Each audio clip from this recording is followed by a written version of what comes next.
ভারতীয় জনতা party BJP এবং প্রবীণ নেতা এবং কেন্দ্রীয় স্বরাষ্ট্রমন্ত্রী অমিত শাহ শুক্রবার 17 অক্টোবর 2025 বিহারে বিরোধী সমালোচনা করেছেন, যিনি ডন থেকে রাজনীতিবিদদের পরিণত প্রয়াত মোহাম্মদ শাহাবুদ্দিনের ছেলে ওয়াসামা সাহাবকে বিধানসভা নির্বাচনে টিকিট দেওয়ায় আরজেডির 15 বছরের 1990 থেকে 2005 শাসন আমলে C1-এর শাসন করেছিলেন তিনি।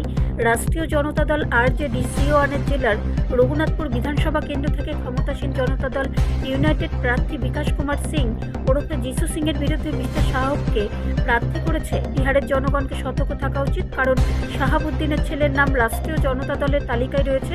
যদিও আরজেডি এখনও শাহাবুদ্দিনের ছেলেকে টিকিট দেয়, তাহলে কি বিহার নিরাপদ থাকতে পারবে? বিহারকে নিরাপদ রাখতে হলে প্রধানমন্ত্রী নরেন্দ্র মোদী, বিহারের মুখ্যমন্ত্রী নীতিশ কুমারের নেতৃত্ব ফিরিয়ে আনতে হবে।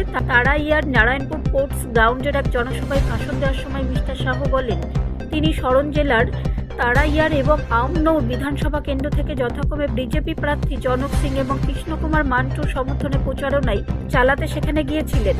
সারানের ভূমিকার প্রশংসা করে মিস্টার শাহ বলেন যে তিনি প্রচারণা শুরু করার জন্য এই জেলাটিকে বেছে নিয়েছিলেন। যখন সরণ থেকে প্রচারণা শুরু হয় তখন কেবলই জয়ের আশা থাকে।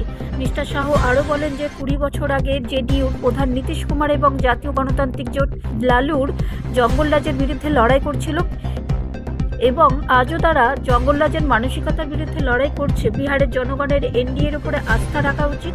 নরেন্দ্র মোদী যে বিহারকে একটি উন্নত রাজ্যে পরিণত করার সংকল্প নিয়েছেন এবং কেন্দ্রীয় এনডিএর সরকারই এটি অর্জন করতে পারে। এনডিএর গত 20 বছরের মধ্যে সবচেয়ে বেশি সংখ্যাগরিষ্ঠতা নিয়ে বিহারের সরকার গঠন করতে চলেছে এবং আমরা বিহারের জঙ্গলরাজ ফিরিয়ে আসতে দেব না, শ্রী শাহ বলেন। ব্যুরো রিপোর্ট, রাষ্ট্রীয় প্রসার বাংলা।